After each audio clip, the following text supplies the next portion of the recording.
बात आपकी आंख में कितना सम्मोहन है और कितना वशीकरण का प्रभाव है। सम्मोहन करना अपने आप में कोई कठिन नहीं, गलत नहीं है। प्रेम करना तो बिल्कुल गलत है ही नहीं। जो प्रेम नहीं करते वे अपने आप में इस पृथ्वी पर बोझ है, बेकार। उनको जिंदा रहने का हक है ही नहीं, क्योंकि उनको प्रेम। और फिर अगर आपके मानस में यह है कि बुजुर्ग हो गए आप, तो एक शायर ने कहा कि कौन कहता है कि बुजुर्ग प्यार नहीं करते। प्यार करते हैं तो बदनाम नहीं होते। ये बुजुर्ग बदनाम नहीं होते। अरे ये कैसा करेगा बेचारा, ऐसा कैसे पॉसिबल। उनके लिए फायदा है, सफेद बाल वालों को बहुत फायदा है। वो प्रेम कर भी लें तो बदनाम होते ही नहीं, मगर हमसे वो ज्यादा प्रेम करने की कोशिश करते हैं। ये बात सही है। खेखरा करके, हा करके, सिर पे हाथ फेर के, पीठ पे हाथ फेर करके, बेटी बेटी करके, जो भी तरीका उनके पास है वो अस्त्र शस्त्र आजमाते रहते हैं। और तो कैसे करें, लड़की को हाथ लगा, अच्छा बेटी इधर आ, बेटा तुम बहुत अच्छी है, समझदार, क्या पढ़ती बेटी, क्या कौन सी क्लास में पढ़ती। बदनाम नहीं होती, बुजुर्ग है। बुजुर्गों को भी मना नहीं किया है उस शंकराचार्य ने। युवकों को भी मना किया। युवक बेचारे बदनाम हो जाते हैं कि देखो ये लड़का घर के आगे खड़ा रहता है, ये गड़बड़ है। और यदि ऐसी क्रिया में थोड़ा बहुत खर्च हो जाता है, मतलब थोड़ा बदनामी मिल भी जाती है, तो 5 लोग बदनामी करेंगे तो 20 लोगों के शाबाश, बहुत मर्द बच्चा है, कर दिया काम, छूटा नहीं, क्या मर्द आदमी है, कर दिया तो कर दिया, देखा जाएगा सर। 20 आदमी ऐसे भी निकलेंगे। अब वो तो आपको बीच में खड़े हैं, करेंगे ही कुछ नहीं तो कुछ नहीं हो पाएगा। करेंगे तो देखा जाएगा, ये तो हाथ जलेंगे या फिर पार निकल जाएंगे। मगर क्या कोई ऐसी तरीका, क्या प्रेम करना जरूर, इसके ऊपर मैंने एक पूरा ग्रंथ लिखा, किताब लिखी है, फिर दूर कहीं पायल खनकी। मेरे जैसे आदमी लिखे, कई लोगों ने पूछा अब आपको पायल खनकी की क्या जरूरत पड़ गई। मैंने कहा अभी जरूरत अब पड़ी है, अब तो मैं बहुत बिजी था, अब पायल खनकाने की टाइम ही अब आया है।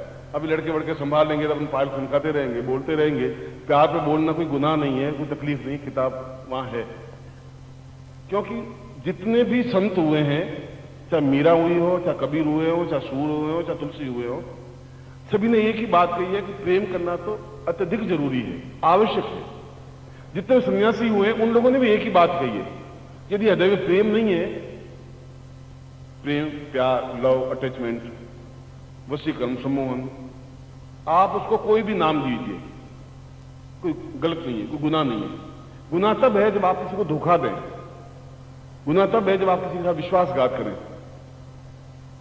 गुनाह तब है जब आप अपनी आंख आपकी नीची हो। जब कृष्ण की आंख नीची नहीं थी तो 1000 गोपियों के चारों तरफ घूमती थी, उसको इस बात की चिंता नहीं थी मैं बदनाम हो जाऊंगा। आज तक बदनाम हुए ही नहीं कृष्ण, इसलिए कि उनकी आंख में सफाई थी। उस किताब में लिखा है कि प्यार क्या है, प्रेम क्या है, प्रेम कैसे किया जाता है, और सम्मोहन की प्रक्रिया क्या है, और आखिर जिसको अंग्रेजी में लव कहते हैं, या जिसको प्यार कहते हैं, या जिसको प्रेम कहते हैं, जिसको प्रणय कहते हैं,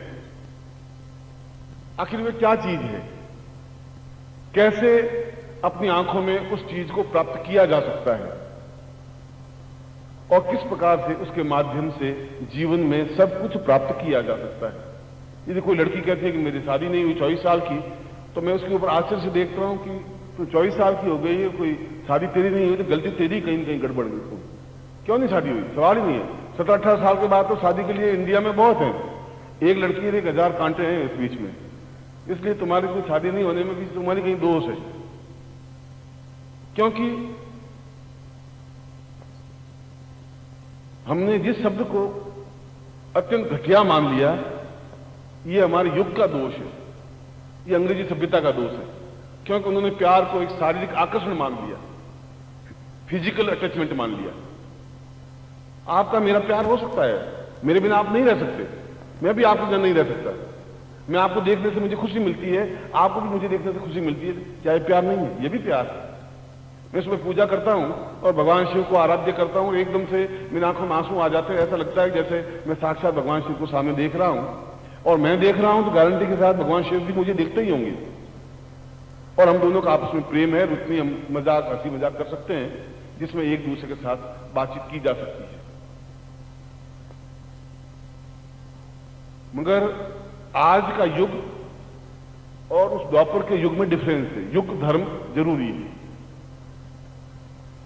द्वापर युग में कृष्ण पैदा हुए और उन्होंने गोपिकाओं को, गोपियों को शिक्षा देने के लिए जब वो तालाब के किनारे गई और तालाब किनारे अपने सारे कपड़े खोल के रख दिए, फिर नंगी होकर के तालाब में स्नान करने लगी, तो कृष्ण भगवान ने वो सारे कपड़े लेकर के कदम के पेड़ के ऊपर चढ़ गए और बैठ गए ऊपर चढ़ करके। अब वो बेचारी बाहर निकल नहीं सके। ये तो आपने महाभारत, भागवत में और श्रीमद् भागवत में पढ़ा ही होगा। ये तो एक सुनी सुनाई कथा है, प्रामाणिक कथा है। गोपिका कह रहे मैं वस्त्र दे दो, वो कि मैं वस्त्र दूंगा नहीं। वो कि मैं बाहर निकल नहीं सकती, आप कपड़े दो, वो के कपड़े दूंगा नहीं। आधा घंटा लग गया। खैर उसने वस्त्र दिए और उसके बाद में गोपिका निकली। वो तो कोई बात नहीं, वो तो द्वापर युग की बात। आज के युग में तुम में से कोई कृष्ण बने और कोई स्नान करती हो और कपड़े लेकर पेड़ पर चढ़ जाए तो सीधी पुलिस आकर के जेल में डाल देगी। आप कृष्ण भी आज ऐसा कर लें तो कृष्ण को भी जेल में डाल देंगे। उसको ये नहीं कहेगा अच्छा भाई तुम भगवान है, तुम ऐसा कर सकता है, ऐसा नहीं। द्वापर युग में एक अलग सिस्टम था, कल युग में एक अलग सिस्टम है। युग धर्म अलग अलग है। आज आप ऐसा नहीं कर सकते जैसा कृष्ण ने किया कि हमारे भगवान ने किया, हम क्यों नहीं कर सकते। जो भगवान ने किया तो हम भी कर सकते हैं। भगवान को कोई गाली नहीं देता, हमें क्यों गाली दे रहे हो, पुलिस आपकी बात मानेगी नहीं। युग धर्म एक अलग है। इसलिए उन्होंने जिस प्रकार से प्यार किया, प्रणय किया, प्रेम किया, अटैचमेंट किया, उस तरीके से आप नहीं कर सकते। और उसके लिए, और प्रेम के बिना जब जीवन व्यर्थ है, दूसरी तरफ ये कह रहे कि प्रेम नहीं है तब जीवन व्यर्थ है, तो उसके लिए केवल एकमात्र उस शंकराचार्य ने कहा है कि उस स्थिति को, उस क्रिया को, उस मंत्र को, उस साधना को प्राप्त की जाए जिसके माध्यम से वह प्रणय प्राप्त हो, वह प्रेम प्राप्त हो। और यदि आपने आनंद लहरी पढ़ी हो, सौंदर्य लहरी पढ़ी हो, दो ग्रंथ लिखे हैं शंकराचार्य ने, आनंद लहरी और सौंदर्य लहरी। शायद जितना प्यार का उच्च कोटि का, प्यार का एकदम से वर्णन शंकराचार्य ने किया है, ऐसा आज तक घटिया से घटिया कभी ने भी नहीं किया होगा। बिल्कुल खुला, ओपन। एक सन्यासी इतना कामुक वर्णन भी कर सकता है, एक सुनकर के ताज्जुब होता है, पर ताज्जुब हम लोगों को होता है। इसलिए हम लोगों को होता है कि हम प्यार शब्द या प्रेम कहते हैं, सीधी आंख में एक लड़की एक लड़का, बस यही माइंड में आता है। उसने पार्वती का वर्णन किया है और पार्वती के प्रत्येक अंग का, कुछ का भी, स्तनों का भी, हृदय का भी, नाभि का भी, जंघाओं का भी, पैर का भी, चार आंखों का, सबका वर्णन किया है। 3-3, 4-4 श्लोकों में किया है। ऐसा वर्णन किया है कि एक बार पढ़ने पर एकदम से 2 मिनट सोचना पड़ता है कि आगे पढ़ूं कि नहीं पढ़ूं। तो क्या शंकराचार्य गंदा था, घटिया था? हम घटिया हैं इसलिए कि हम प्रेम को समझे नहीं। प्रेम शब्द बोलते ही हमारे अंदर बिल्कुल कई विकार पैदा हो जाते हैं, कई चिंतन पैदा हो जाते हैं। किसी लड़की से प्रेम करना भी कोई गुनाह नहीं है, किसी पुरुष से प्रेम करना भी गुनाह नहीं है, और शादीशुदा भी प्रेम करे तो कोई बुराई नहीं है, बिना शादीशुदा भी प्रेम करे तो कोई बुराई नहीं है। नहीं करते हैं वे जीवन में न्यून इसलिए हैं कि उनको ज्ञान नहीं है। सन्यासी भी प्रेम कर सकते हैं, करते हैं। हमने आपको उदाहरण दिया, विवेकानंद ने भी उदाहरण देकर समझाया, कृष्ण ने भी किया, राम ने भी किया, महावीर ने किया, बुद्ध ने किया। ऐसा संसार में कोई देवी देवता हुआ ही नहीं जिन्होंने प्रेम या प्रणय किया ही नहीं। हमारा चिंतन, हमारा ध्यान, हमारी धारणा गलत है। मगर अगर शंकराचार्य कहते हैं कि यदि प्रणय नहीं है जीवन में तो हमारा जीवन व्यर्थ है, तो वास्तव में जीवन व्यर्थ है। सूखे हुए पेड़ को यदि दूध डाल दें उस पेड़ की जड़ में तो उसमें हरे पत्ते आते ही नहीं, और हरे पत्ते नहीं आएंगे तो उसकी छाया नहीं बन सकती, उसके नीचे कोई विश्राम नहीं कर सकता। आपके नीचे भी कोई विश्राम नहीं कर सकता, क्योंकि ठूंठ की तरह जीवन बन गया है। उसमें सरसता नहीं है, उसमें आनंद नहीं है, उसमें उमंग नहीं है, जोश नहीं है। एक जो चेहरे पर ओज होना चाहिए, एक माधुर्यता होनी चाहिए, वो नहीं है। किसी का याद करें और आंख में एकदम से नूर आने लग जाता है, गुलाबी चेहरा हो जाता है। ऐसा क्यों होता है? यह स्थिति है, यह प्रणय की स्थिति है, यह प्यार की स्थिति है, प्रेम की स्थिति है। फिर भले आप अप्सरा से प्रेम करें, फिर बड़ी यक्षिणी से प्रेम करें, चाहे आप अपनी पत्नी से प्रेम करें, चाहे अपनी प्रेमिका से करें, चाहे मुझसे करें, चाहे किसी सन्यासी से करें, चाहे राम से करें, चाहे कृष्ण से करें, चाहे शिव से करें। आप किसी भी जगह किसी भी प्रकार से प्रेम किया जा सकता है, आप करें या नहीं करें। आपकी थाली में मैं हलवा भी रखूं, गुलाब के फूल भी रखूं, आप गुलाब के फूल खाते रहे या हलवा खाते रहे, आपका सोचना है कि किसको किस जगह यूज करना है। उस लड़की, जो अनजान लड़की, उससे प्रेम करना क्या उचित है, अनुचित है, मेरे अनुकूल है नहीं, तो आपका सोचना है। ये आपका विवेक है कि पत्नी के रहते हुए दूसरी प्रेमिका से प्यार करके उसको घर में लाके बिठा देना जरूरी है, ये लड़ाई झगड़ा करना, ये आपका विवेक है। क्योंकि उस प्रेम में विवेक भी होना जरूरी है। कुछ लुका छुपी अगर होगी नहीं तो प्रेम हो ही नहीं सकता। ओपनली तो होता है आई लव यू की तरह। इंग्लैंड वाला खेल तो है नहीं कि पकड़ा इधर आओ यार, I love I am also love, दोनों रवाना हो। यहां इतने टाइम इसलिए लगता है। वहां टेम्स नदी के किनारे का वो बैठा है राजे, टेम्स नदी किनारे गए, बस कोई लड़की को देखी और आपको सीधा पूछना है, how where are you, you loving me, yes, no हो गए प्रेम 2 सेकंड में हो गया। हमारे यहाँ तो साला बहुत पापड़ बेलने पड़ते हैं, बहुत लंबा चौड़ा खेल, 6 साल 1.5 साल 12 साल मामला बैठे नहीं बैठे, तब शादी करके पूना चली जाती है, रोते ही रहते हैं, हो गया सर। अब पूना कहां जाए, तो हेडेक हो गई। ऐसा यहां नहीं चलेगा, इंग्लैंड के कानून यहां नहीं चल सकते। ये यहां विवेक आपको अपनाना पड़ेगा। आपको विवेक है कि आप क्या करें क्या नहीं करें, आपका धर्म क्या है, आपका चिंतन क्या है, आपका विचार क्या है। मगर प्रेम करना गुनाह नहीं है। और प्रेम करना गुनाह नहीं है तो फिर प्रेम कैसे किया जाए। यदि प्रेम ही करें, अप्सरा से आपका प्रेम है तो अप्सरा प्रत्यक्ष होगी होगी, फिर उस साधना में अपने आप मंत्र सफलता मिलेगी मिलेगी। भगवान शिव से प्रेम करते हैं तो शिव के दर्शन होंगे ही होंगे। किसी से प्रेम करते हैं तो वो आपको मिलेगी मिलेगी या मिलेगा ही मिलेगा। और जब सन्यासी कहते हैं या पुरुष कहते हैं या प्रकृति कहते हैं, तो वैसी कौन सी स्थिति है, वह कौन सा चिंतन है, वह कौन सी विचारधारा है, क्या कोई तरीका है इसका जिसके माध्यम से कृष्ण इतना सैकड़ों हजारों गोपियों को संतुष्ट कर सका, प्रेम कर सका। और प्रत्येक गोपी एक ही बात समझ रही थी, कृष्ण मेरा है और किसी का है ही नहीं। ये दूसरी तो ख्याल सेकेंडरी है, नंबर 2 है, नंबर 1 मैं हूं। प्रत्येक गोपी ऐसा सोच रही थी और प्रत्येक को इंप्रेशन यही दे रहा था कि मैं केवल तुम्हारा हूं। ऐसा कैसे? एक पत्नी को हम संभाल नहीं सकते, कोई 1000 प्रेमिकाओं को संभाल रहा था। ये हमारे लिए तो आश्चर्य की बात है। आश्चर्य की बात कुछ नहीं है। सांदीपन स्तोत्र है, सांदीपन संहिता है, 40 पेज की किताब है। उनके गुरु सांदीपन थे। उन्होंने सम्मोहन या वशीकरण या प्रेम के बारे में 6 श्लोक लिखे और उन 6 श्लोकों में यह बताया है कि वो कौन सी विधि है, वह कौन सा मंत्र है जिसके माध्यम से हम खड़े हों और सामने वाला देखते ही आकर्षित हो जाए। हमें कुछ नहीं करना पड़े, हम आगे चल करके कोई प्रपोजल नहीं रखें, देखिए और आकर्षित हो जाए। हमारे आंखों में, हमारे शरीर में, पर्सनैलिटी में कुछ हो। और यदि आपका ये माइंड है कि पर्सनैलिटी बहुत मोटी ताजी, एकदम 40 साल का जवान या 28 साल का जवान हो तभी प्रेम हो सकता है, तो पर्सनैलिटी का अपने आप में कोई वैल्यू रखती नहीं। बहुत दुबला पतला भी बहुत सफलता से प्यार कर सकता है और बहुत मोटा ताजा भैंसा भी अपने आप में प्यार नहीं कर सकता। प्रेम के लिए शरीर अपने आप में आकर्षित नहीं है। शरीर फिजिकली चीज तो सेकेंडरी हो गई है। मुख्य तो यह है कि आप अगर मुझे देखेंगे, अगर मैं बाहर से आता हूं तो सबसे पहले आपकी नजर मेरी आंखों में पड़ेगी। बाद में आप मेरा कुर्ता देखेंगे, सफेद कुर्ता है, पाजामा है, धोती है, क्या पहना हुआ है, अंगूठी है, ये सब बाद में क्रियाएं होगी। सबसे पहले आपका इफेक्ट मेरी आंखों में पड़ेगा। आप पहले मेरी आंखों को देखेंगे। कोई चित्र भी देखेंगे, आप फोटो देखेंगे तो सबसे पहले उसकी आंख देखेंगे। पहले नजर आंख को ही पड़ेगी आपकी। फिर देखेंगे क्या ड्रेस पहनी हुई है फोटो में, अच्छा ये और क्या है कैसे। इसका मतलब हुआ कि पूरे शरीर में आंख एक ऐसी चीज है जो अपने आप में फर्स्ट हिट देने वाली है, पहला प्रभाव देने वाली है। और यदि आपकी आंख में कोई ऐसी चीज हो कि आपको देखा और वो आपने अपने आप में, फिर उसके बाद कोई सेकंड ऑल्टरनेट रहे ही नहीं, विकल्प नहीं रहे, क्योंकि फर्स्ट दृष्टि आपकी आंख में पड़ेगी। आंख पड़ते ही वो अपने आप में सम्मोहित हो, वशीकरण युक्त हो। उसके बाद में फिर आपकी फिजिक पे जब उसकी नजर ही नहीं पड़ेगी, वही सम्मोहित होगी। फिर आपकी हड्डियां निकली हुई है या कम है, आप टेढ़ा शरीर है, मूछा शरीर है, मूछ है कि नहीं है, या आप लंबे हैं, चौड़े हैं, वो तो सब सेकंडरी चीज होगी।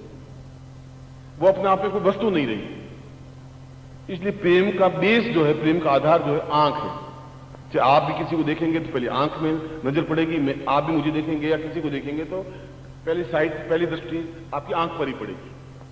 तो सांदीपन ने श्लोकों में बताया है कि इस क्रिया के माध्यम से उसकी आंखों में वह आकर्षण, वह सम्मोहन, वह वशीकरण, वह क्रिया दी जा सकती है जिसके माध्यम से उसको देखते ही सामने वाला कोई भी जड़ जीव जंगम, यहां तक उसने कहा है, चाहे पक्षी हो, चाहे हिरण हो, चाहे मृग हो, चाहे शेर हो, चाहे घरवाली हो, चाहे पड़ोसन वाली हो, वो तो आपको देखे और अपने आप में उसके मन में वह हिलोर उठे कि मुझे इससे मिलना है, आई वॉन्ट टू टॉक, मैं इससे बातचीत करना चाहता हूं या मैं बातचीत करना चाहता हूं।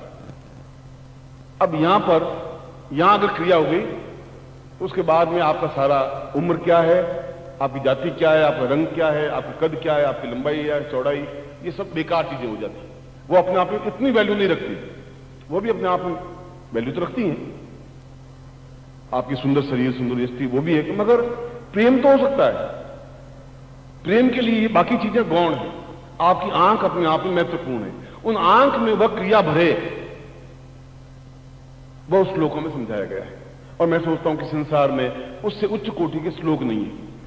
उन श्लोकों के आधार पर सांदीपन ने, जो कृष्ण के गुरु थे, श्री कृष्ण के गुरु थे, उन्होंने उनको सम्मोहन प्रयोग सिखाया। उस द्वापर युग में केवल उसके अलावा और कोई व्यक्ति नहीं था जो इस प्रकार का, वो कौरव भी उनको अपना मार्गदर्शक मानते थे। युधिष्ठिर भी मानता था ये मार्गदर्शक है, भीष्म भी मानते थे, पांडव भी मानते थे, कुंती भी मानती थी, द्रौपदी भी मानती थी, गोपियां भी मानती थी, रुक्मिणी भी मानती थी, मां भी यशोदा भी मानती थी, देवकी भी मानती थी। सब लोग, चाहे कौरव हो, चाहे पांडव हो, चाहे शत्रु हो, चाहे मित्र हो, वो जिधर भी देखता वो सोचता कि कृष्ण हमारे सलाहकार हैं, सखा है, मार्गदर्शक है। दुश्मन तो ऐसा नहीं मान सकता। जब मालूम है कि पांडवों की तरफ है, हमारी तरफ है ही नहीं, तो कौरव कैसे उनके अभ्यर्थना करते, कैसे आ जोड़ते, क्यों उनके चरणों में रहते, क्यों उनकी बात मानते?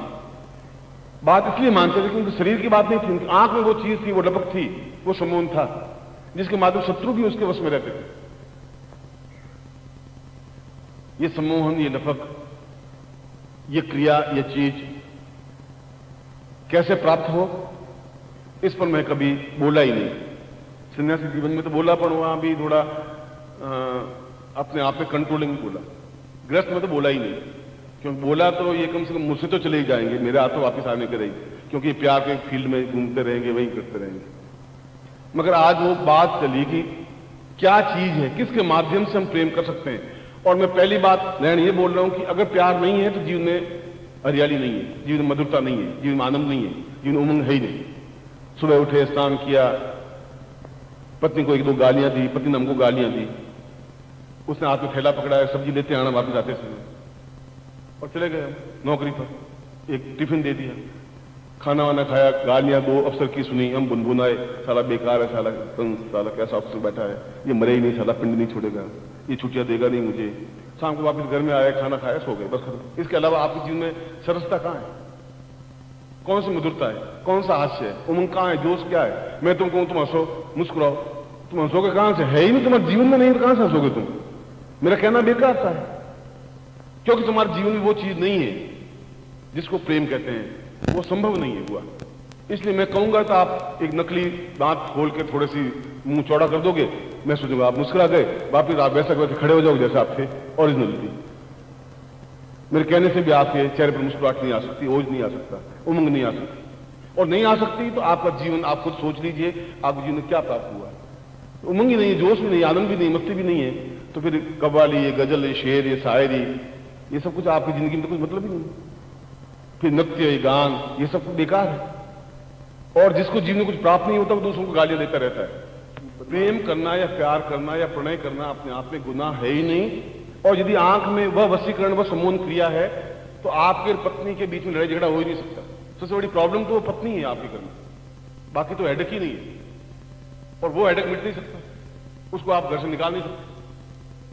वो जावे नहीं, मरी जावे नहीं, मरे तो बात सोती सोती जा सकती है, खड़ी खड़ी नहीं जा सकती, लेटी हुई जा सकती है। अब क्योंकि एक बार घर में ले आए, अब करें क्या? उसको समझाएं तो समझे नहीं, मनाएं तो मनाए नहीं, बात करें तो करें नहीं, क्योंकि उसमें यह हक है कि बस मैं पत्नी हूं और पतिव्रता हूं। और पतिव्रता उसको कहते हैं जो पति को व्रत कराती रहे, एकादशी का व्रत कर, पूर्णिमा का व्रत कर, आज ये व्रत कर, जो व्रत जबरदस्ती व्रत कराती रहे वो पतिव्रता है। जो पतियों को व्रत कराती है वो पतिव्रता। बाकी पतिव्रता की कोई परिभाषा नहीं है, सिर्फ इतनी परिभाषा है। हम किस प्रकार से उस खूंखार शेरनी को वश में करें,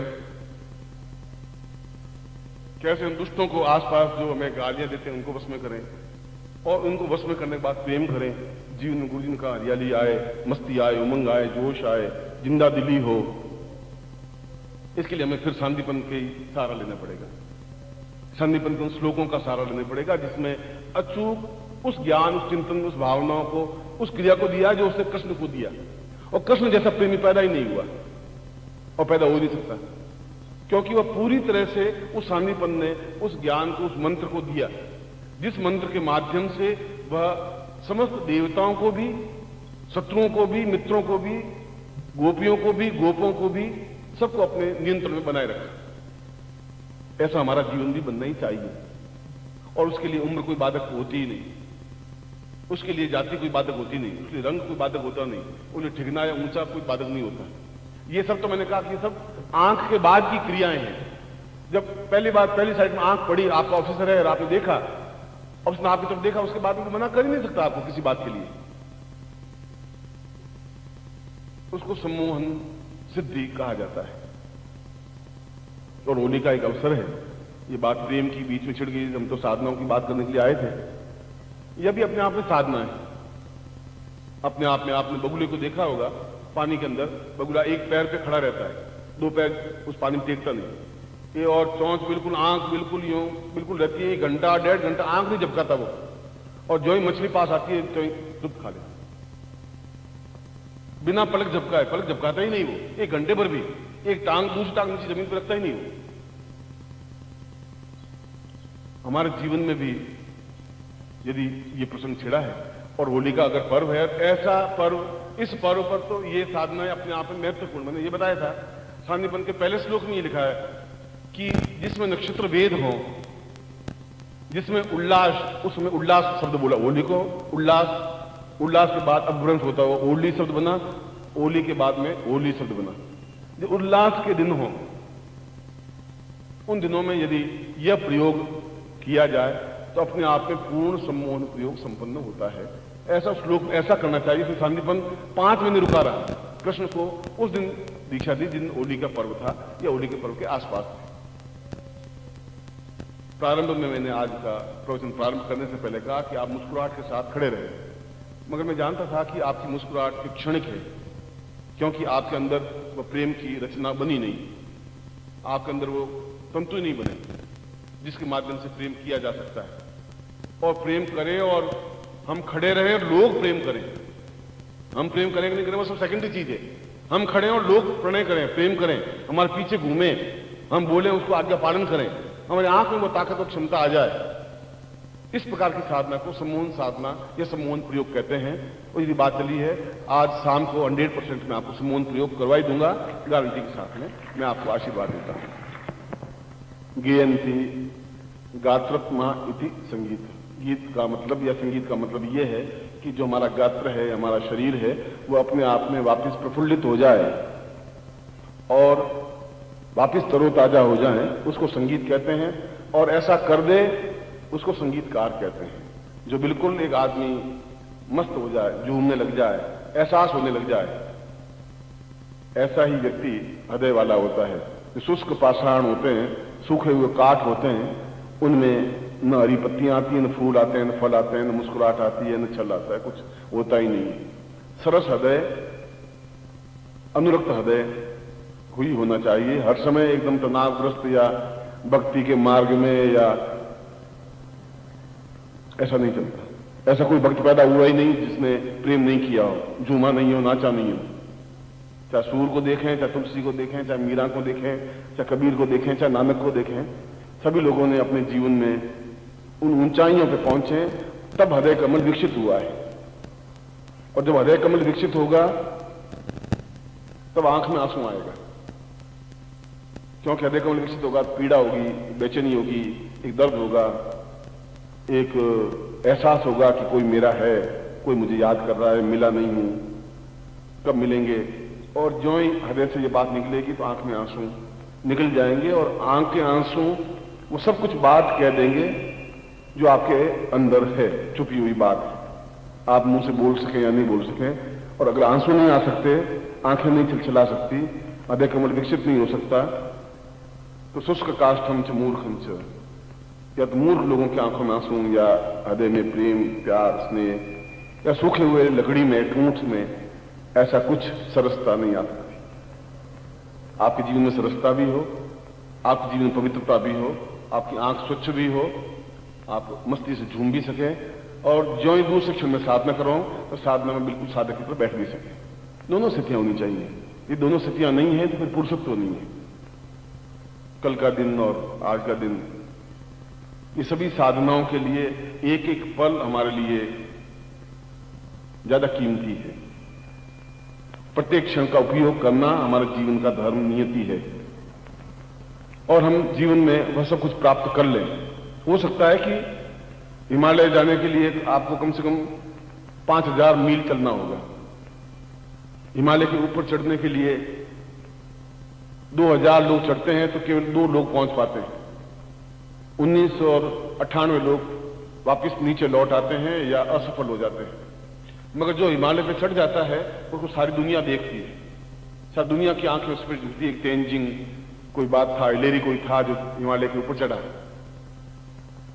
क्योंकि उन्होंने उस ऊंचाई को पार किया। साधना के क्षेत्र में भी 2000 लोग चलेंगे, मगर जो साधना में सफलता पा लेंगे 5000 मील चल करके, उसकी तरफ भी पूरी दुनिया देखेगी। इसलिए पांव तुम्हारे थके नहीं, घबराहट नहीं हो।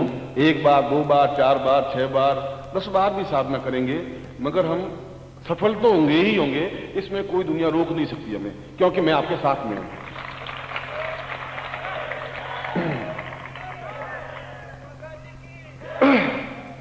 मैं भी आपकी तरह शिष्य था, शिष्य भी नहीं था, मैं तो एक सन्यासी सा बना और घूमा। मुझे भी शुरू में एक सन्यासी मिले, बहुत ऊंचे थे, उच्च कोटि के, और वास्तव में गुरु थे। दीक्षा तो मैंने सच्चिदानंद जी से बहुत बाद में ली थी, और उन्होंने जो मुझे साधनाएं दी तो 3.5 साल तक कोई अनुभूति नहीं हुई, कोई मालूम ही नहीं पड़ा कि साधना में सफलता मिल भी रही है कि नहीं मिल रही है।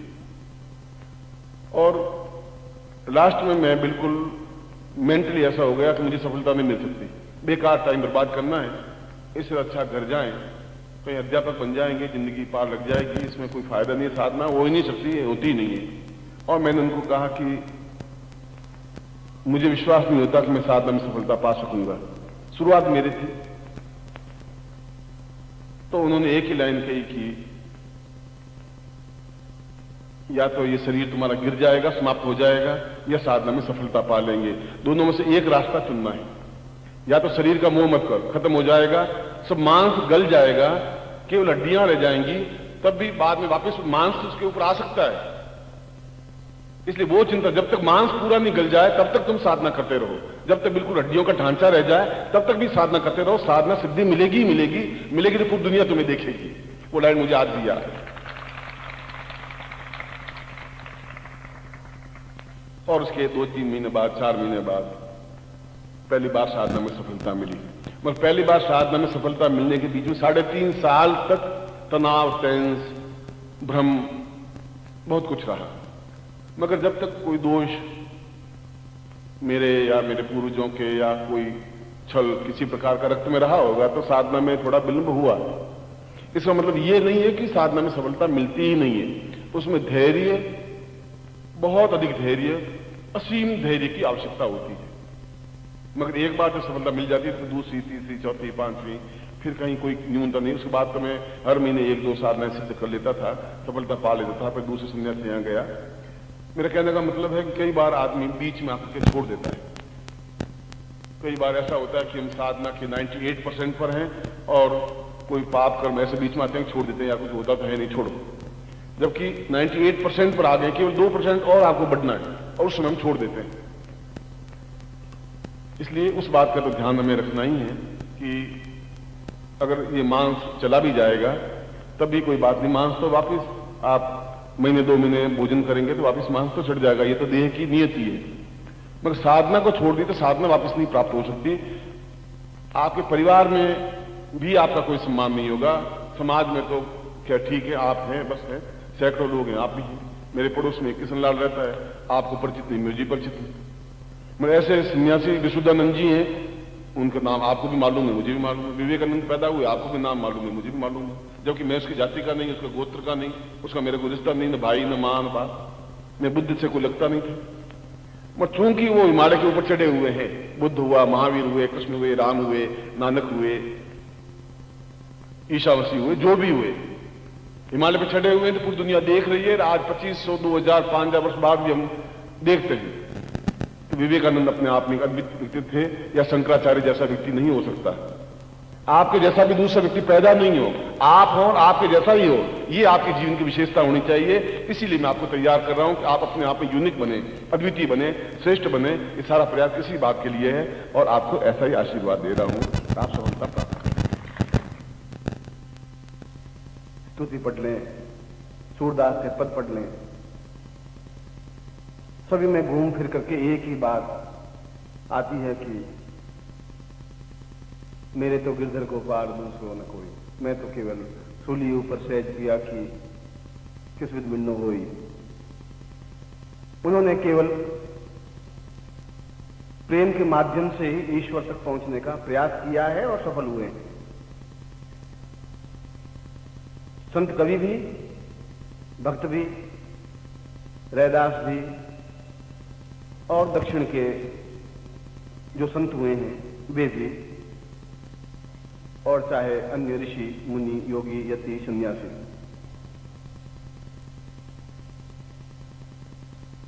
मैं ये नहीं कहता हूं कि इसके अलावा कोई रास्ता है ही नहीं।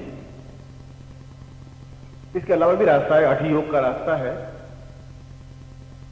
और वे अपने शरीर को सुखा देते हैं, केवल पत्ते खाकर ही कुछ समय बिताते हैं, साल 1.5 साल, बिना पानी पिए 5, 7, 10 दिन बिताते हैं, एक पैर पर खड़े होते हैं। हठ मीन्स जिद, यह भी एक रास्ता है। औगढ़ भी एक रास्ता है, जो इंसान में रहते हैं, मुर्दों के ऊपर बैठते हैं और साधना करते हैं। मगर ये सभी साधनाएं व्यक्ति को एक नीरस बना देती है, ठूंठ बना देती है। व्यक्ति में एक चेतना, एक हिलोर, एक उमंग, एक ओज, एक साहस, एक मधुरता, एक प्रेम नहीं छलकता। वो तब छलकता है जब उसको जीवन में कोई गुरु मिल जाता है, जब उसको एक सहारा मिल जाता है, जब एक एहसास होने लग जाता है कि कोई एक जीवंत व्यक्तित्व हमारे बीच में है। 2 प्रकार के सहारे हैं, एक जो बीत चुके हैं, जो गुरु अपना शरीर त्याग चुके हैं, छोड़ चुके हैं। राम, कृष्ण, बुद्ध, महावीर, चैतन्य, ये सभी गुरु ही थे। कृष्णम वंदे जगत गुरु में संसार के जो गुरु हैं कृष्ण, आपके और मेरे ही नहीं, वो भी गुरु ही थे। उनके साथ समय बिताना, जीवन बिताना कठिन नहीं है, कोई डिफिकल्टी है ही नहीं, क्योंकि आप जो भी कहेंगे, जो भी करेंगे, वो आप अपनी मर्जी से करते रहेंगे। मगर जीवंत गुरु के साथ में समय बिताना और उनके साथ रहना बहुत कठिन है, कांटों पे चलने लायक है, क्योंकि वो जवाब दे देता है कि ये तुम नहीं कर सकते, ऐसा नहीं कर सकते, तुम यही करना है। और क्रोधित हो सकते हैं, डांट सकते हैं, जबरदस्ती कर सकते हैं आपके साथ में, वो मूर्ति नहीं कर सकते। जीवंत गुरु के साथ यात्रा करना बड़ा कठिन है। हर पग पर एक तलवार की धार की तरह चलना होता है, हर पैर लहूलुहान होता है, हर बार दिल पर हथौड़े पड़ते हैं, हर बार अपने अहम को तोड़ना पड़ता है, हर बार अपनी पर्सनैलिटी को, इमेज को, अपनी ईगो को खत्म करना पड़ता है। मैं करोड़पति हूं, मैं लखपति हूं, मैं ऑफिसर हूं, मैं महान हूं, मैं श्रेष्ठ हूं, मैं 10 साधनाएं कर चुका हूं, सबको तोड़ना ही पड़ता है। क्यों? गुरु तोड़ता है वहां। तोड़ता है और उस सम पर ले आता है, लेवल पर ले आता है। और जब लेवल पर आता है तो समर्पण होता है। समर्पण, ऊंच नीच अर्पण नहीं हो सकता, उच्च अर्पण नहीं हो सकता, नीच अर्पण भी नहीं हो सकता, समर्पण होता है। इसलिए बहुत सौभाग्यशाली शिष्य होते हैं जो जीवंत गुरु के साथ अपना समय व्यतीत करते हैं। बहुत सौभाग्यशाली होते हैं वे। निश्चय ही वे सौभाग्यशाली होंगे जो कृष्ण के साथ अपना जीवन बिताया होगा। आप और हम सौभाग्यशाली उस पॉइंट पर नहीं है।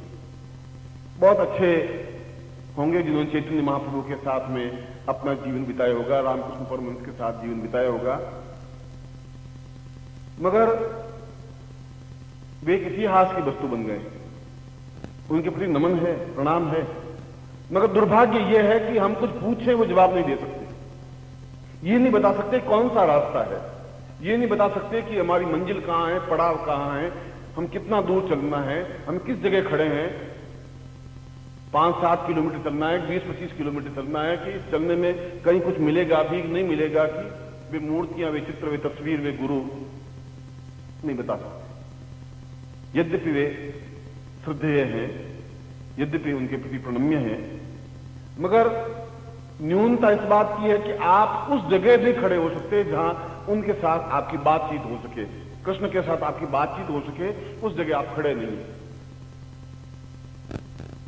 और समर्पण भी नहीं हो सकता। उनके साथ समर्पण हो ही नहीं सकता, उनके साथ प्रेम नहीं हो सकता, उनके साथ तादात्म्य नहीं हो सकता। एक गैप रहता है।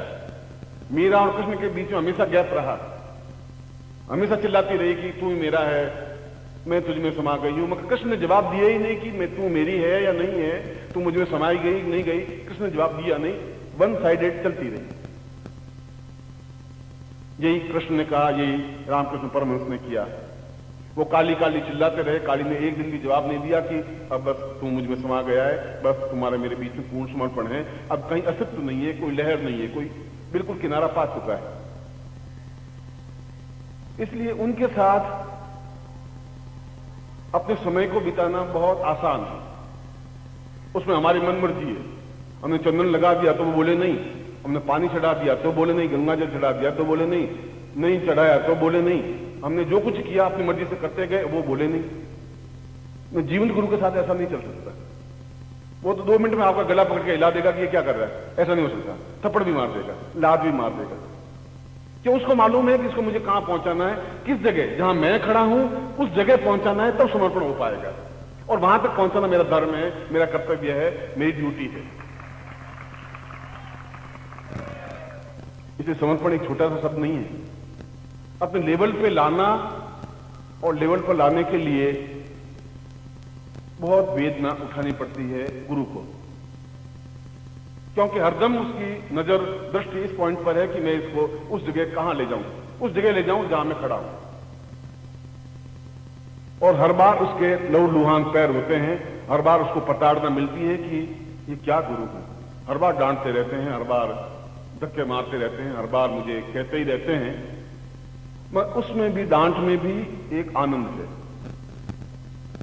उसमें आप कुछ बोलते हैं, लात मारते हैं, हाथ मारते हैं या जुक्त भी करते हैं, उसमें एक आनंद की उपलब्धि होती है। और ऐसी क्रिया, आंखों के अंदर समा जाने की क्रिया जीवंत गुरु के साथ ही हो सकती है। तस्वीरों, चित्रों, मूर्तियों और किसी के माध्यम से नहीं हो सकती, केवल स्वप्न हो सकता है। इसलिए सुबह जब मैंने बताया कि जीवन का बहुत बड़ी उपलब्धि है, और ये उपलब्धि आज और कल की नहीं है, ये मैस्मरिज्म और हिप्नोटिज्म आज की बात नहीं है। ये सम्मोहन और ये विद्या कोई 2, 4, 10, 20, 50 साल की नहीं है। यह तो लगभग 10, 15, 20, 25 हजार वर्ष पहले की, जहां आर्यों ने पहली बार सिंधु नदी के किनारे वेद की ऋचाएं बोली होंगी, तभी उनके जीवन में एक हिलोर उठी होगी, कोई प्राण चेतना उठी होगी। क्योंकि अगर नहीं उठती तो ऋग्वेद और यजुर्वेद जैसे ग्रंथ नहीं लिख पाते, वो सामवेद जैसा गायन वेद नहीं लिख पाते। जरूर उनकी सभ्यता, उनका चेतना बहुत ऊंचाई की धरातल पर खड़ा होगा। और यदि अब रुद्राष्टाध्यायी पढ़ें तो उसमें जो कुछ कहा है ऋषि ने कि मैं पूर्णतः और इसलिए कहा है कि ऋषि शिव उनके सामने थे, शिव गुरु थे और वे ऋषि उनके सामने थे। इसलिए पूर्णतः उसमें रंग जाने की, अपने आप में पूर्ण निमग्न हो जाने की क्रिया थी। इसलिए इतने उच्च कोटि के मंत्र लिखे गए, इतने उच्च कोटि के वेद लिखे गए। और आपके कोई शब्द, कोई बात उच्च कोटि के बन नहीं पा रहे हैं। इसलिए बन नहीं पा रहे हैं कि आप उस जगह पहुंच नहीं पा रहे हैं। अगर आपका मेरा प्रेम है, अटैचमेंट है, तो आप इक्वल आकर के, मैं आपके धरातल पर खड़ा होऊंगा तो आप मुझसे प्रेम कर सकेंगे। मैं हिमालय में बैठा हूं, आप मुझसे प्रेम नहीं कर सकते, संभव नहीं हो सकता। आप बातचीत करें, मैं बिल्कुल मौन रहूं कि मैं गुरु हूं, मुझे बोलना नहीं चाहिए, मुस्कुराना नहीं चाहिए, क्योंकि भारतवर्ष में गुरु हंस नहीं सकते और दुनिया में सब गुरु हंसते हैं। भारतवर्ष में हंसे तो सारा छिछोरापन, गुरु नहीं, क्या भी छिछोरापन है, छोटा हंसते हैं, बात बात में लो। अब गुरु हंस नहीं सकते, भूखे भी भूले भी पिक्चर नहीं देख सकते। गुरु ने सिनेमा घर गए नहीं और सब सत्यानाश हुआ नहीं। गुरु जी आप क्या, आपको सिनेमा घर में देखा है, आपको, आप क्या मुंह से बोलते हैं, हमने देखा है आपको सिनेमा घर में जाते हुए। अरे भाई, तो सिनेमा घर में गए, क्या पाप क्या मैंने कर दिया, कोई अपवित्र क्या हुआ? नहीं, हिंदुस्तान में गुरु सिनेमा नहीं देख सकता, होटल में खाना नहीं खा सकता। मैं खाना खाऊं, पास में आके बैठ जाए, गुरु जी यहाँ क्या करें भाई, खाना खा, खाना होटल में। अरे भाई, तो क्या गड़बड़ क्या हो गई? मुझे ऐसा उम्मीद नहीं थी गुरुजी, आपसे ये उम्मीद नहीं थी। मैं आज से आपका शिष्य नहीं हूं, देख लिया। यहां केवल गुरु मर सकता है और कुछ नहीं कर सकता। और जिसने बहुत ज्यादा सताया होगा किसी को, वो गुरु बनता है। आप में से जो गुरु बनना चाहे, आप यहां बैठिए, मैं तो वहां बैठने के लिए तैयार। मगर यह संभव तब हो सकेगा जब आप में गुरुत्व आ सकेगा, जब आपके इक्वलिटी में आ सकूंगा, मैं आपको हंसा सकूंगा, आप मुझसे प्रेम दिखा सकेंगे, मैं आपके प्राणों में उतर सकूंगा, आप मेरे प्राणों से जुड़ सकेंगे। इसको सम्मोहन प्रयोग कहा गया है। और सुबह मैंने अपने प्रवचन को इसी सम्मोहन प्रयोग के माध्यम से हम संपूर्ण विश्व को कैसे आकर्षण में बांध सकते हैं। पृथ्वी से हम जुड़े हुए हैं इसलिए कि पृथ्वी में गुरुत्वाकर्षण है। अगर वो गुरुत्व आकर्षण नहीं है, गुरु आकर्षण, वो गुरुत्व आकर्षण है, तो हम पृथ्वी को छोड़ भी नहीं सकते। हर समय जिंदा हैं तब भी, जन्म लेंगे तब भी, मरेंगे तब भी, पृथ्वी को नहीं छोड़ सकते, क्योंकि उसमें गुरुत्व भी है, उसमें आकर्षण भी है। और यदि आकर्षण है तो कोई आपको छोड़ नहीं सकता। यह अलग बात है कि प्रत्येक चीज का सदुपयोग और दुरुपयोग दोनों होते हैं। आप एक चाकू 10 रुपए का खरीद के लाएं, उससे सब्जी भी काट सकते हैं, उससे किसी का गला भी काट सकते हैं। ये चाकू बेचारा कुछ नहीं बोल रहा है, ये तो आपके ऊपर डिपेंड है कि आप उसका उपयोग कैसे करते हैं, विवेक क्या है। इस विवेक के लिए भी गुरु की जरूरत है। वो गुरु आपको समझाएगा कि ज्ञान की या उतनी स्टेज का आपको ज्ञान दे, चेतना दे, जहां आप दूसरों को अपने अनुकूल बना सकें, दुरुपयोग नहीं कर सकें, उपयोग कर सकें। और संसार में कोई भी चीज दुरुपयोग नहीं है, प्रत्येक चीज उपयोगी है। जो भी आप करते हैं वो सही है। यदि आप शिष्य हैं, यदि आप साधक हैं, वो गलत काम कर ही नहीं सकता, और गलत काम कुछ होता ही नहीं। मैं आपको देखूं, इसमें कोई गलत है नहीं, और मैं होटल में जाके खाना खाऊं शुद्ध सात्विक, तो कोई पाप नहीं है। और मैं सिनेमा घर में चला जाऊं तो कोई पाप नहीं है। और कभी पैंट पहन करके अगर आपको मैं प्रवचन दूं तो उसमें कोई पाप नहीं है। हमारी आंखें कमजोर हैं, हमारा चेतनी कमजोर है, विचार कमजोर है, धारणा कमजोर है, क्योंकि पिछले 5000 वर्षों में उन्होंने धोती पहन करके ही प्रवचन दिए, और गुरु की एक स्पेशल चीज बन गई धोती। धोती पहनी, गुरु बन गए। पैंट पहनी, ठीक है, पैंट पहन के घूमते हैं गुरु जी। अरे भाई, कपड़े से क्या फर्क पड़ गया, पैंट पहने तो मेरा ज्ञान कहां खत्म हो गया। मगर नहीं, आपकी नजर से गुरु गए, उस दिन से गए कि गुरु जी बस ठीक है। गुरु जी तो पैंट पहन के घूमते रहते। और यदि एक पैंट के मैं 2 टुकड़े कर दूं, निकर बना दूं, तो फिर उसके बाद तो मेरे पास आएंगे नहीं। बहुत कठिन क्रिया है गुरु बनने की। उससे भी कठिन क्रिया है आपको साथ में गतिशील करने की। मगर मेरा ये धर्म, मेरा ये कर्तव्य है कि मैं कुनेन की गोली भी आपको दूं तो चक्कर में लपेट करके दूं, तो आप निकल सके। देनी तो है ही कि मलेरिया बुखार उतारना है आपको। गोली आप खाएंगे नहीं कुनेन की, बहुत कड़वी है, मेरी ये साधनाएं बहुत कड़वी हैं, एकदम से उतरती नहीं। कौन मंत्र जाप करे, कैसे करे, मैं उसको शक्कर में लपेट करके मुझे आपको देनी ही पड़ेगी। बातचीत, प्रवचन, आत्मीयता, प्रेम, और शायद इतना प्रेम तो किसी को मिल ही नहीं सकता कि आप दिन भर खड़े रहते हैं, मिलने के लिए आतुर हैं, बेचैन हैं। मैं कोशिश करता हूं आप सबसे मिलूं, नहीं मिल पाता हूं। कई बार एक जीवन की न्यूनताएं होती हैं, कई बार समय की स्थितियां बनती हैं, मैं फिर भी आपके प्यार में, प्रेम में कमी है ही नहीं। इसमें तो कोई दो राय नहीं कि विधाता ने मेरी भाग्य लिपि में सोने की कलम से लिखी होगी कि आपको अद्वितीय शिष्य मिलेंगे, श्रेष्ठ शिष्य मिलेंगे। इस बात के लिए तो आपको आशीर्वाद ही है मेरा।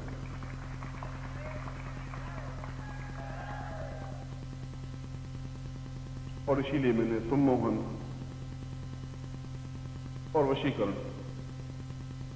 सम्मोहन का मतलब है अपने मोह में उसको आत्म कर देना, और अपने मोह में उसको तो बांध देना, और स्वयं मोह न, खुद में मोह कुछ हो नहीं, बिल्कुल किनारे पर खड़े रहे। खुद भी उसमें अगर लिप्त हो गया, अगर गुरु शिष्य आकर के लिपट जाए और गुरु भी लिपट जाए बीच में, चल बेटा तुम भी क्या मैं भी क्या, चलो लिपट रहे हैं, गुरु लिपट रहे हैं, शिष्य लिपट रहे हैं, दोनों लिपट रहे हैं, लोग देख रहे हैं बस, और कोई शिष्य आकर लिपट गई और गुरु भी लिपट रहे हैं, आप खुद सोच सकते। इसलिए उसने कहा सम्मोह न, वो मोहन है तो आप मोह नहीं करें, आप खड़े रहें, तटस्थ रहें, ये गुरुत्व है। ये जीवन की श्रेष्ठता है, ये जीवन की उच्चता है। इसलिए सुबह में जो आपको बता रहा था कि ये प्रयोग तो तुमने और मैंने नहीं किया, ये कृष्ण ने भी किया, राम ने भी किया, विश्वामित्र ने भी उसको सबसे पहले, अगर वाल्मीकि रामायण पढ़ा हो, उसमें लिखा है कि राम तुम तब तक विजय नहीं बन सकते जब तक तुम्हारी आंखों में आकर्षण नहीं आ पाएगा, जब तुम्हारे आंखों में सम्मोहन नहीं आ पाएगा तब तक तुम विजय नहीं बन सकते। केवल अयोध्या के राजा बन सकते हो, शासन कर सकते हो, पूरी दुनिया को अपने पीछे नहीं घुमा सकते, मोहित नहीं कर सकते, विजय नहीं बन सकते।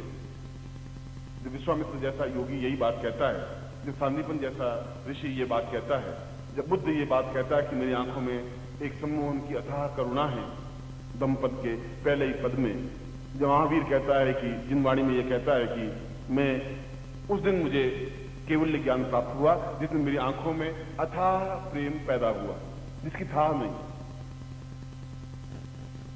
ये आंखों की वासना की परत हट करके अथाह प्रेम कैसे पैदा हो सकता है? वासना तो एक परे चीज रह जाती है,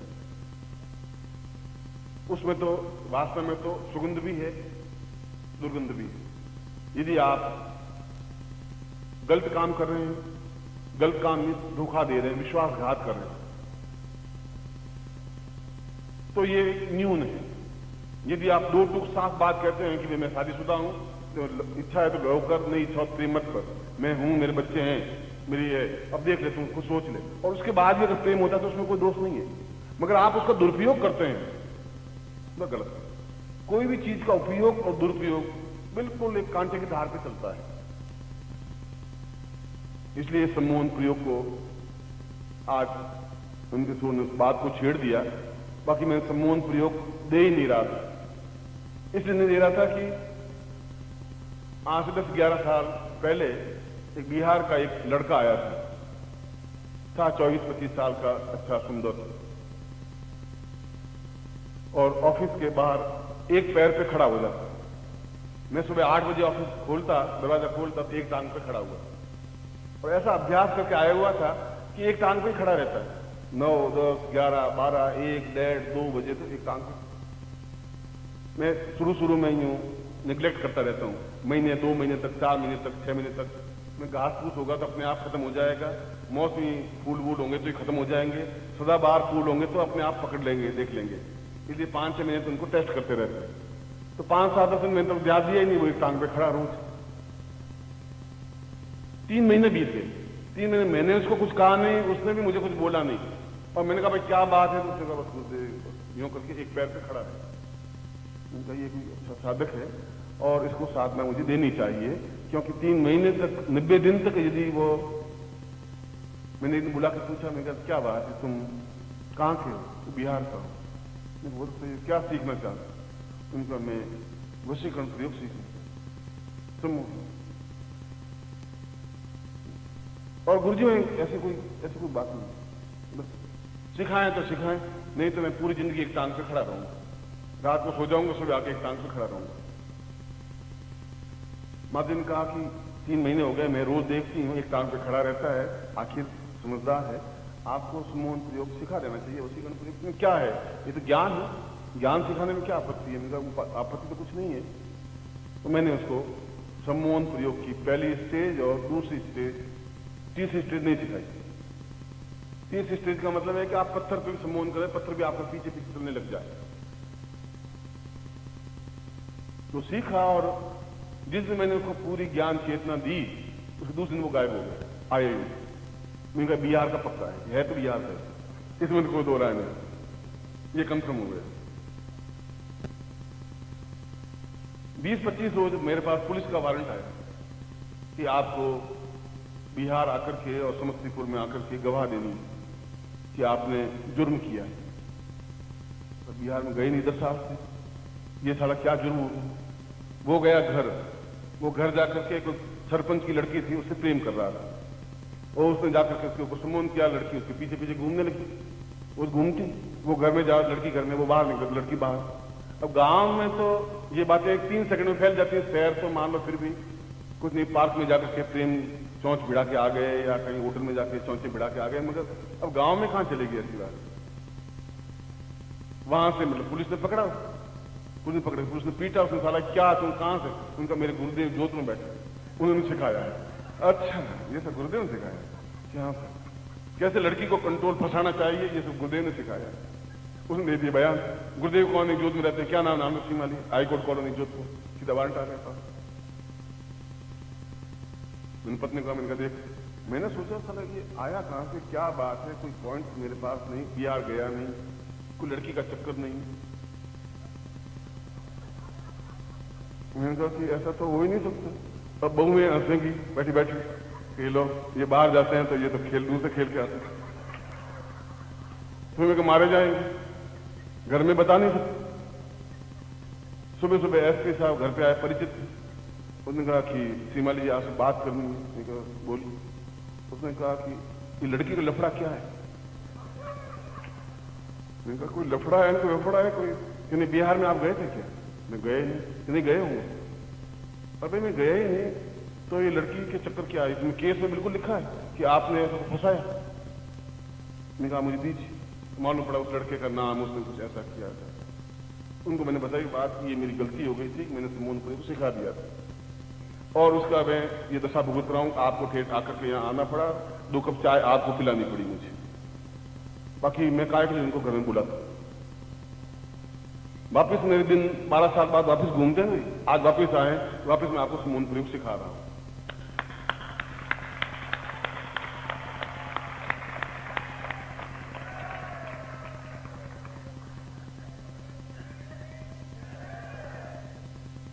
या तो कोई मेरे ऊपर शनि की दशा आ गई, ये पक्की गारंटी के साथ में, क्योंकि पहले तो एक को ही सिखाया था, अब इतने लोगों को सिखाने के बाद मेरी दुर्दशा क्या होगी।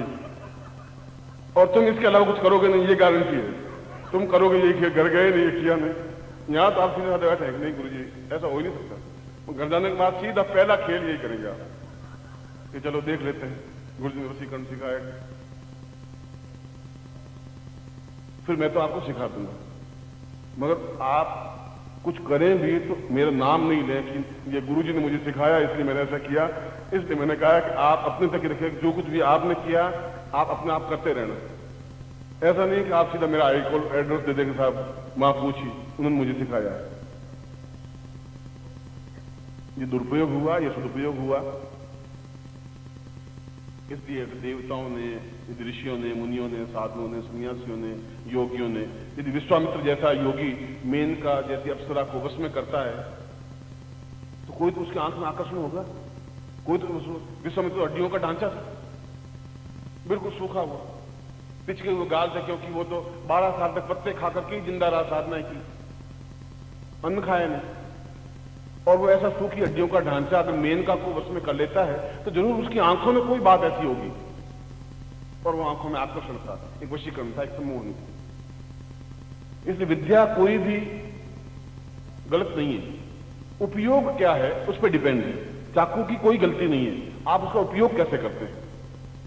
और जीवन की श्रेष्ठतम साधना कोई है तो सम्मोहन साधना है, क्योंकि देवताओं को भी उससे हम सम्मोहित कर सकते हैं, अप्सराओं को भी संबोधित कर सकते हैं, मनुष्यों को भी कर सकते हैं, घर के पशु पक्षियों को भी कर सकते हैं, पत्नी को भी कर सकते हैं, पति को भी कर सकते हैं, नौकरों भी कर सकते हैं, अफसरों को भी कर सकते हैं। कहीं किसी भी फील्ड में हम ही विजयी होंगे, ये गारंटी हो जाती है।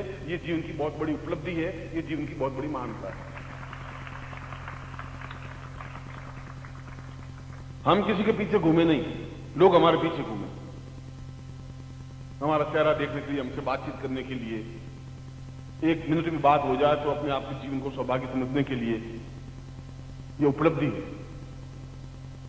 और ये उपलब्धि किताबों के माध्यम से नहीं मिल सकती। मैंने भी लिखा है, आज से 25 साल पहले किताब लिखी थी, प्रैक्टिकल अपॉर्चुनिटी थी, नाटक वाटक उसमें सब कुछ लिखा था और किताब 3-4 लाख किताबें भी की। मगर ये सब एक प्रैक्टिकल थिंकिंग है, प्रैक्टिकल भी है और साधनात्मक भी है,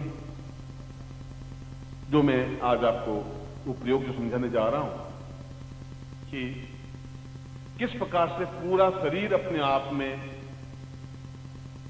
सम्मोहन बन जाए। वशीकरण दूसरों को करें, सम्मोहन अपने शरीर को इतना अधिक आकर्षक बना दें कि दूसरे हमें देख करके रुक जाए, ठिठक जाए, देखे, बात करने के लिए तरसे, हम जो कुछ कहें वो करें, ये सम्मोहन। और फिर भी हम एकनिष्ठ रहें, अपने आप को डिगाएं नहीं, अपने आप को कहीं कीचड़ में, कहीं न्यूनताओं में घसीटे नहीं, अपने आप पे कंट्रोल रखें, अपनी आंख में विकार नहीं आए, जो चाहे वैसा हो। ये मंत्रों के माध्यम से भी संभव है, क्योंकि मंत्रों के माध्यम से पूरा शरीर चैतन्य हो सकता है, और पूरा शरीर चाहे कैसा भी हो, क्योंकि सम्मोहन में मैंने सुबह भी बताया था कि सम्मोहन या वशीकरण में केवल आंख का ही प्रभाव है, शरीर अपने आप में बहुत छोटी चीज रह जाती है, शरीर का बहुत बड़ा रोल जिंदगी में नहीं रह पाता। वह ज्ञान, वह चेतना सम्मोहन प्राप्ति के माध्यम से, सम्मोहन क्रिया के माध्यम से संभव है और अत्यधिक सामान्य, सरल है। जब तक ज्ञान नहीं है, जब तक टेलीविजन पड़ा है, मुझे ज्ञान नहीं है कहां बटन दबाना चाहिए, कहां चैनल घुमाने चाहिए, तब तक वो 20,000 का भी बिल्कुल बेकार है मेरे लिए, क्योंकि मैं उसको कैच नहीं कर पाएगा। एक बटन दबाना है, पर कौन सा बटन दबाना है, ठीक इस प्रकार सम्मोहन में कौन सा मंत्र जाप करना है, किस प्रकार से करना है, किस विधि से करना है, किस सामग्री के साथ करना है, सामग्री का, शरीर का, मंत्र का अपने आप में पूरा एडजस्टमेंट है। मंत्राधीनास्थ देवता, मंत्र के अधीन देवता है, और देवता जो कुछ हम प्रदान करना चाहें, जो देने वाले हों, हम जीवन में जो कुछ प्राप्त करना चाहें, ये विद्या, ये ज्ञान बहुत अधिक था और भारतवर्ष का एक अद्वितीय ज्ञान था, अद्वितीय चेतना थी। और गुरु सबसे अंत में अपने शिष्य को यह ज्ञान देकर के विदा करता था कि तुम विजयी भव, जीवन में प्रत्येक क्षण जहां भी तुम जाओगे सर्वत्र यह सब पताका तुम्हारी फहरेगी, तुम कहीं पर भी न्यून नहीं बन पाओगे। उस मंत्र के माध्यम से भी, उस प्रयोग के माध्यम से भी उसको किया जा सकता है। मैं इस प्रयोग को आपको करवा रहा हूं। उससे पहले सुबह मैंने आपको एक मंत्र दिया था, मनोवांछित कार्य सिद्धि मंत्र। उस मंत्र के लिए भी मैंने कहा था कि आपको 2 प्रकोष्ठ समय मिले तो 4 माला या 5 माला या 6 माला मंत्र जाप करें, इसलिए कि उस शरीर में ऊर्जा पैदा कर सके, सुंदर के अंदर चेतना पैदा कर सके। यदि हम गाते हैं तो हम एकदम से ताली बजाने लग जाते हैं, हाथ अपने आप उठ जाते हैं, उन शब्दों का आपके ऊपर सीधा प्रभाव पड़ रहा है। मंत्र का भी आपके ऊपर प्रभाव, शब्दों का प्रयोग पड़ता है तो मंत्र का भी पड़ेगा। यदि मैं आपको इसमें से किसी को भी गाली दूं, मां की गाली, तो एकदम से खड़ा हो जाए गुस्से में, लाल सुर्ख, और हाथ में किताब या पत्थर होगा तो उठा लेगा फेंकने के लिए। मैंने क्या किया? मैंने तो एक शब्द बोला और उसको उत्तेजित कर दिया। उसके मेरे बीच में 10 फुट की दूरी है, फिर भी उस शब्द ने ऐसा इफेक्ट किया कि वह खड़ा हो गया, क्रोधित हो गया और मारने के लिए तैयार हो गया। शब्द एक छोटा ही था और मंत्र भी भले छोटा ही है, मगर वह भी सीधा इफेक्ट करता ही है, जैसे वो गाली या जैसे मुस्कुराने की बात या हंसने की बात अगर मैं करूं तो आप हंसेंगे। आप मेरे से इतनी दूरी पर हैं, मगर मैं हंसी की बात करता हूं आप हंसने, मैं आपको गुदगुदाता नहीं, मैं हंस जाते हैं सब कुछ, क्योंकि मेरे शब्दों का वो प्रभाव आप पे पड़ रहा है। गाली दूंगा तो उसका भी प्रभाव पड़ेगा। तो आपके मेरे बीच में एक चीज है, उसको शब्द कहा गया है, शब्द को ब्रह्म कहा गया है। ब्रह्म जो कि मैं स्वयं हूं, अहम ब्रह्मास्मि। मैं अपने आप को पूर्ण ब्रह्ममय बना सकूं, मेरे वचनों में, मेरे शब्दों में अपने आप में ओजस्विता आए, मैं कहूं और वह हो, यह वरदान कहलाता है। मैं कहूं और मिट्टिया मीट हो जाए, वो श्राप कहलाता है। मगर बीच में वह व्यक्तित्व खड़ा रहे जो कि संयम के साथ में अपने शिष्यों को ज्ञान या चेतना दे, डांटे, फटकारे, लात मारे, थप्पड़ मारे, मगर उसको ज्ञान दे दे। और इसीलिए मैंने प्रारंभ में कहा था कि जीवंत गुरु के साथ समय बिताना जीवन का सौभाग्य है, मगर बहुत कठिन है। ये डगर बहुत डिफिकल्ट है, ये रास्ता बड़ा कंटकाकीर्ण है। इस रास्ते में अटपटापन बहुत है, क्यों हर बार वो आपको टोकता है, हर बार आपको डांटता है, हर बार आपको बुलाता है, हर बार आपको कुछ न कुछ समझाता है, फिर भी कुछ मिलता है, सफलता कुछ नहीं मिलती, मगर फिर भी आप रुक नहीं पाते। ये आपका और मेरा संबंध है। इसलिए यह जो मैंने मंत्र दिया था, आप लोगों में से कई लोगों ने मंत्र जप नहीं किया है, तो रात्रि को फिर आपको 4 माला मंत्र जाप, सुबह जल्दी उठेंगे और वो जो सुबह मंत्र दिया था मैंने आपको, ऐं क्लीं श्रीं, उस मंत्र की 4 या 5 या 6 माला मंत्र जाप करना है, क्योंकि कल उस पर प्रयोग करवाऊंगा। वह मेन प्रयोग है आपका, मनोवांछित कार्य सिद्धि प्रयोग। मेरा मन जो भी इच्छा रखता है, जो उसकी इच्छा है, और प्रत्येक इच्छाएं अलग अलग है,